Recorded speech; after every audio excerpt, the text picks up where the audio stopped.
Hi, I'm Doug, and today I'm reviewing the single best car I've ever reviewed, this 2003 Kia Spectra.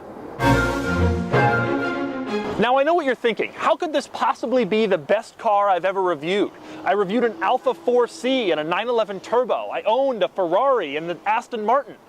But this particular car is the best I've ever reviewed for one specific reason, because I don't care about it. I'm going to explain what I mean in a second, but first let me introduce you to the Spectra. It's owned by my cameraman, Filippo, who is currently standing behind the camera mocking me for being an idiot. Filippo bought this car from a coworker who was moving across the country for $1, and it has a few flaws.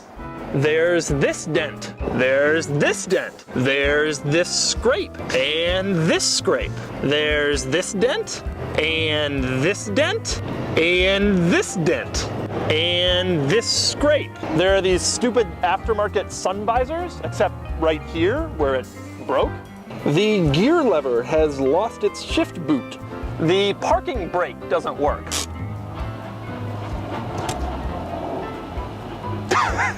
This is the door handle. And this is the seatbelt latch. And this is the noise it makes when it starts up.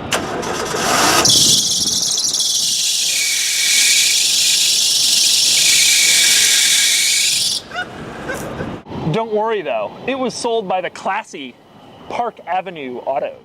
This car is so bad that Filippo one time went on the Edmunds.com trade-in value tool to see what it was worth, and he put in all the specifics, and the trade-in value was? $39. $39. Now, I didn't believe Filippo, so I went on the Edmunds.com trade-in value tool, and I put in all the car specifics, and the value that I got was? $39.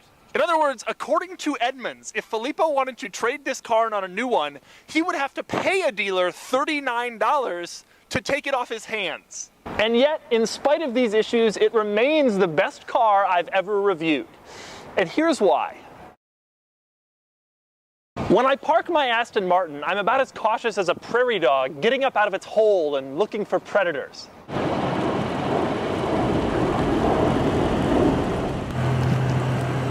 No.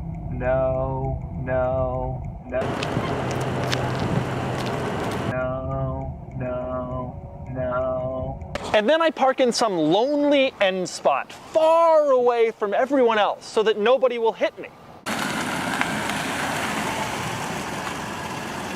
Perfect. In the Spectra, you can park wherever you want, even if it's between a Ford Escort and a semi-truck. You also don't care about minor annoyances like shopping carts hitting the car.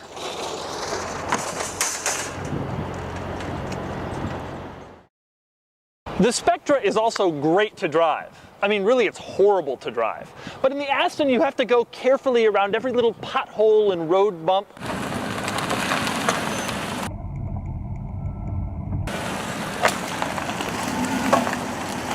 Whereas in the Spectra, you can do pretty much whatever you want.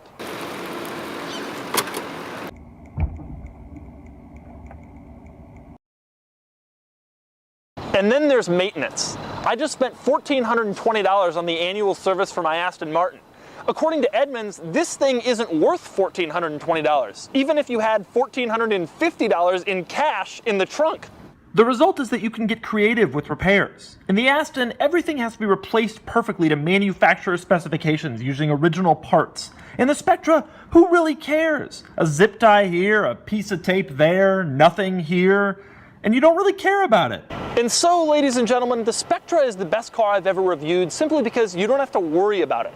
You never wonder if anyone's messing with your Spectra. You never worry if you scraped your Spectra's front end on the ground. You never worry if someone backed into your Spectra in a parking lot. In fact, you kind of hope they did, because then you'd get a big fat insurance payout, wherein you have to give your insurance company $39. It makes when it starts up.